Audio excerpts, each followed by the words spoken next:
Messieurs, dames, on ne devient pas policier par hasard. Policier, ce métier que j'ai exercé pendant 15 ans, c'est avant tout une vocation. J'ai longtemps cherché par le passé de quelle façon je pouvais me rendre utile à cette société, quelle était la profession que j'allais exercer. Et la différence, ce qui en a fait une vocation, c'est que c'est ce métier qui est venu à moi au final. Donc c'était un métier particulièrement éprouvant, avec une devise, protéger et servir. Il existe aussi d'autres vocations. Les pompiers parlent de sauver ou périr. Les enseignants évoquent la transmission. J'ai aussi une pensée particulière et je voudrais profiter de l'audience qui m'est donnée pour avoir une pensée pour le corps des soignants, particulièrement éprouvé ces derniers temps. Alors pour ma part, j'ai été ce qu'on appelle un agent secret, un espion. Alors je me permets une parenthèse, puisque j'évoque ce sujet-là. Je voudrais dire à l'étudiant qui porte un masque chirurgical à chaque fois que je le croise depuis hier que je ne suis plus un espion et que je ne suis pas là pour lui. Donc il évoque la variole du singe, évidemment, mais je voudrais lui faire savoir qu'il n'a rien à craindre de l'ancien espion que j'ai été. Voilà. Alors maintenant, ce qui est dit n'est plus à dire. Alors la difficulté de ce métier, outre sa difficulté extrinsèque, la confrontation à des radicalités extrêmement violentes et à des nouvelles menaces émergentes, c'est aussi la renonciation à la reconnaissance. Agir dans l'ombre, accepter l'idée d'être méconnu. Pour la majorité d'entre vous, tout ce qui ne se voit pas n'existe pas. Or, il existe, dans l'ombre, de façon extrêmement discrète, volontairement peu ostensible, de nombreuses équipes à travers le territoire qui veillent sur votre sécurité. C'est un travail de longue haleine, un effort permanent, fourni par les services de l'État, dont j'ai été l'humble serviteur pendant ces nombreuses années. Alors, on va avoir besoin de la police pendant ces prochaines années, même si effectivement on la critique, à juste titre, et vous savez bien qu'en tant que syndicaliste, j'ai été particulièrement exposé à la critique justement de cette institution. On va en avoir besoin au regard du contexte, la polarisation de notre société, l'émergence de nouvelles menaces dans un contexte géopolitique sans précédent, un contexte de crise sanitaire, un contexte de menaces terroristes comme on n'en a jamais connu en France. Donc la police est plus que jamais nécessaire et il y a besoin de la réformer. Permettez-moi une autre parenthèse. Alors, c'est l'occasion de faire savoir qu'en tant que syndicaliste, naturellement, on reçoit assez souvent des convocations. Ça fait partie du jeu. Donc, alors en 2017, j'ai reçu une première convocation qui est celle-ci. Donc, alors qu'est-ce qui vous frappe dans cette convocation? C'est qu'il s'agit en fait d'un télégramme. Donc un télégramme, alors comme le facteur me l'a apporté, il ne savait pas ce que c'était. Il m'a dit, effectivement, dans mon bureau de poste, on n'en avait pas vu depuis 1978. Donc voilà. Alors Orange a décrété en avril 2018, puisqu'elle est l'héritière des PTT, que le télégramme ne devait plus exister. Et en fait, ils y ont mis fin. Mais la police a eu recours au télégramme jusqu'en 2017. Tout ça pour vous dire qu'effectivement, il y a beaucoup de choses à repenser dans la façon de restructurer l'institution. Vous savez, on est confronté à des nouvelles menaces, la cybercriminalité, la délinquance financière, la délinquance astucieuse, etc. Donc il faut à tout prix se réadapter. Et ça a été mon combat en tant que syndicaliste que j'ai fièrement mené. Et aujourd'hui, je suis content de passer le flambeau à la génération suivante. Alors pour ma part, on m'a demandé de vous ouvrir la voie. Ou de quelle manière est-ce que je pouvais vous ouvrir la voie? Alors moi, personnellement, je suis ce qu'on appellerait un autodidacte. C'est-à-dire que dans le sens où j'ai un parcours non linéaire. Alors les parcours non linéaires sont effectivement valorisés dans notre société, contrairement à d'autres sociétés où on hérite de la noblesse, on hérite d'un patrimoine. En France, on peut partir de rien et arriver à des choses. Et ces choses, j'ai pu les réaliser grâce à ce qu'on appelle des rencontres providentielles. Alors nous sommes dans une société méritocratique, et grâce au travail, nous pouvons obtenir des résultats et nous structurer et trouver notre place au sein de cette société.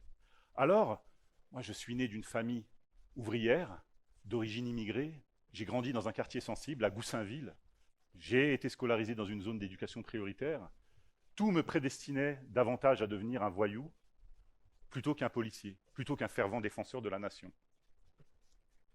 Et j'ai fait des rencontres providentielles, j'ai eu des rencontres providentielles qui m'ont sauvé la vie. Alors ouvrir la voie, qu'est-ce que ça m'évoque?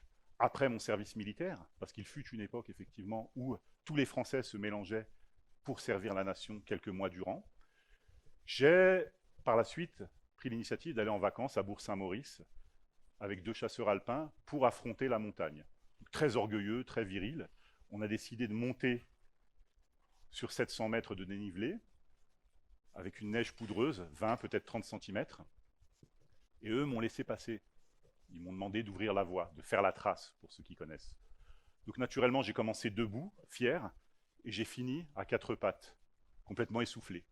Et donc, tout ça pour vous dire que la vie, en fait, c'est un peu la montagne. Si vous voulez, vous gagnez jamais face à la vie si vous l'appréhendez de la mauvaise manière, avec les mauvais outils. Donc il faut toujours réfléchir à la façon dont on appréhende la vie et à ce qu'on veut faire de notre passage sur Terre. Donc la vocation permet d'améliorer son environnement, d'agir positivement sur les gens qui nous entourent. Alors ma première rencontre prévidentielle, c'est l'école républicaine. Alors l'école républicaine, parce que j'ai pu manger à la cantine, c'était mon seul repas équilibré de la journée, donc j'ai pu effectivement assurer mes conditions de croissance de cette façon-là, mais on m'a aussi transmis l'amour de la langue française. J'ai lu Molière, j'ai lu l'intégralité de l'œuvre de Marcel Pagnol, la trilogie de Jules Vallès. On m'a donné l'amour des lettres, malgré une scolarisation dans une filière technique. Mais on m'a donné la langue française et l'amour de ce patrimoine comme une clé qui ouvrirait toutes les portes. On ne peut pas comprendre la technologie, on ne peut pas comprendre le commerce, on ne peut pas comprendre les sciences humaines si on ne maîtrise pas et si on n'a pas accès à la langue française. Aujourd'hui, j'ai vendu plusieurs dizaines de milliers d'exemplaires de mes 2 livres et le 3e est en cours d'écriture, moi qui suis originaire de Goussainville. Ma deuxième rencontre providentielle, alors, elle s'explique par un parcours de vie un peu atypique. Je suis né assez jeune, on m'a diagnostiqué ce qu'on appelait du rachitisme, c'est-à-dire un déficit en calcium qui déformait mes os. Et les médecins ont prédit que je n'exercerais jamais une activité physique, éprouvante physiquement du moins. J'étais scolarisé en zone d'éducation prioritaire, donc mes chances de succès étaient assez amoindries. Donc je me suis retranché derrière les études, j'ai travaillé dur, et j'ai obtenu un bac avec mention, qui m'a permis ensuite de me scolariser en BTS. Mais effectivement, en quartier prioritaire, en quartier sensible, être un élève studieux, c'est s'exposer à l'agressivité de l'environnement, à la délinquance, aux brimades. Et donc à un moment, j'ai voulu apprendre à me défendre. Donc n'ayant pas les moyens de suivre des cours de karaté, j'ai décidé de m'y rendre en tant que spectateur, et je prenais des notes. Et le prof de karaté est venu vers moi et m'a dit « Mais pourquoi est-ce que tu prends des notes? Qu'est-ce que tu cherches? Qu'est-ce que tu écris sur ton papier ?» Je lui ai écrit « Bah écoutez, moi j'écris, je prends note de certaines de vos techniques d'entraînement, puis je vais les reproduire chez moi une fois que je serai rentré. » Il m'a dit « Non, non, ça écoute, tu arrêtes tout de suite.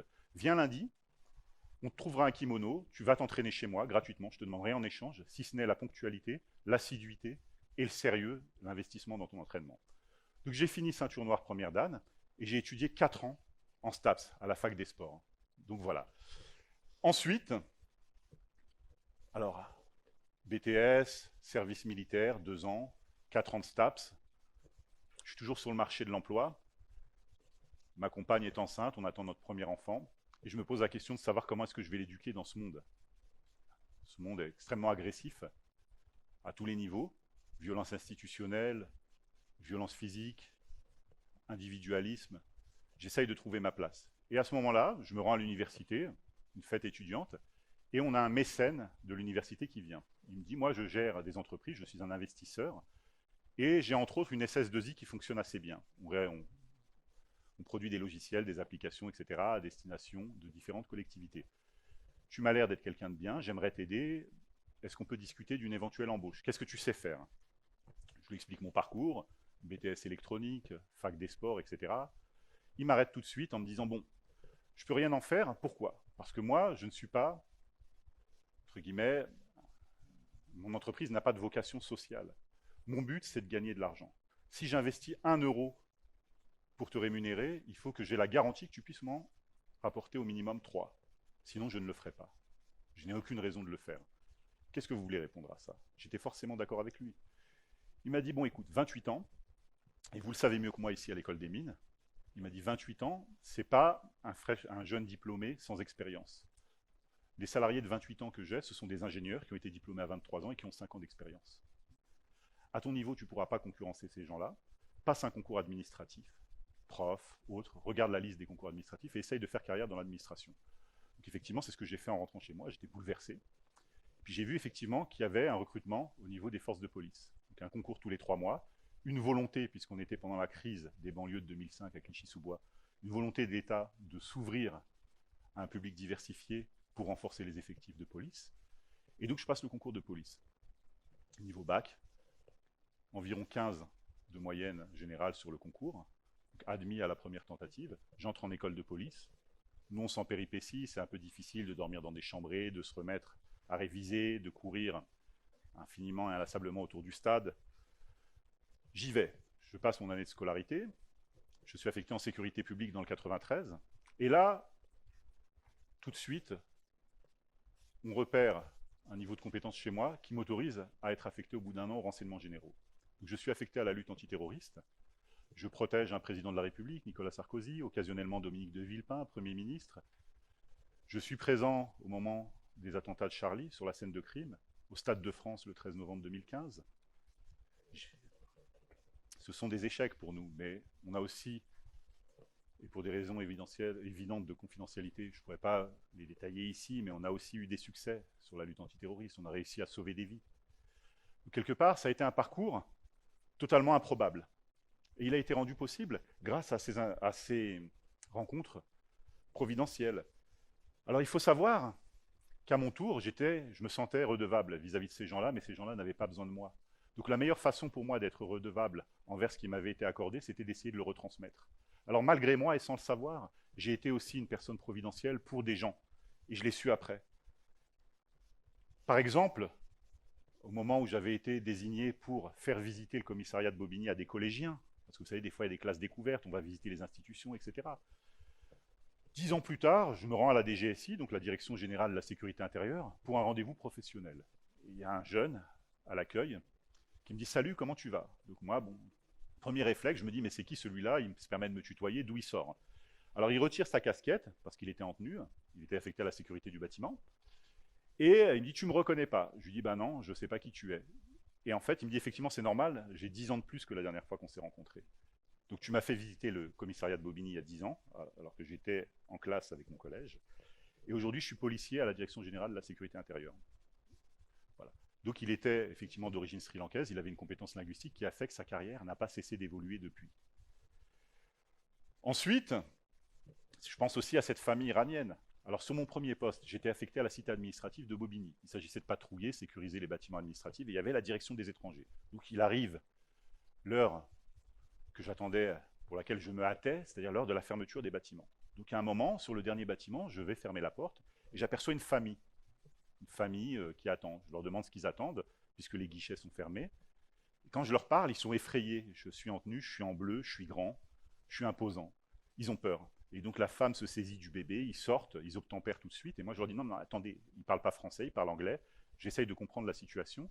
En fait, ils étaient en train de se réchauffer à l'intérieur du bâtiment. Donc ils étaient là pour cette unique raison.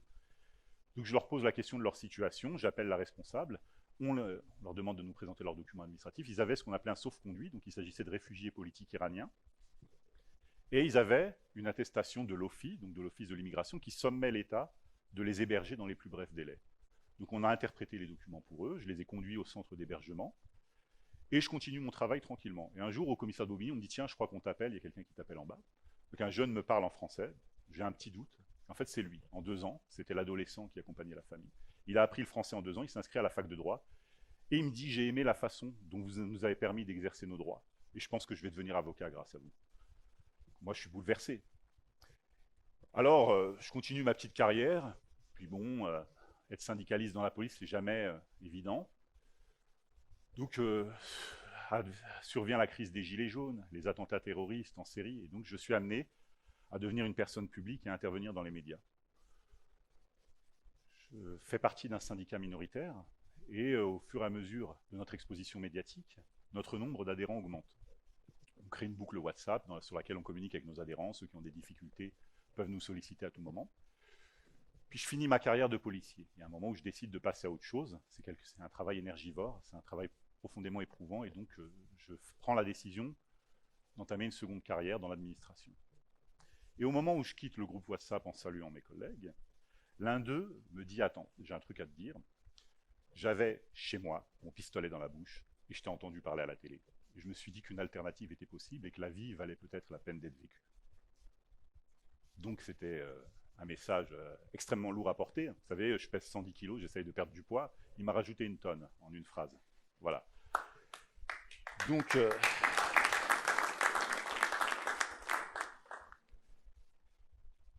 alors tout ça, en fait, pour vous dire que chacun d'entre nous, chacun d'entre vous, en fait, sera amené à faire des rencontres providentielles au cours de sa vie. La seule condition pour qu'elles le deviennent, c'est que vous puissiez affûter suffisamment vos sens, votre esprit, votre perception des mots et des actes, pour pouvoir y être sensible et en faire quelque chose. Pour qu'à votre tour, vous puissiez, au cours de votre existence et au cours de vos carrières, qui sont plutôt prometteuses pour la plupart d'entre vous, que vous puissiez, par un geste de bonté, de générosité, par un geste gratuit, devenir à votre tour la personne providentielle que vous auriez aimé rencontrer, tout simplement. Soyez la personne providentielle que vous auriez aimé rencontrer, et je vous le répète, soyez à votre tour la personne providentielle que vous auriez aimé rencontrer.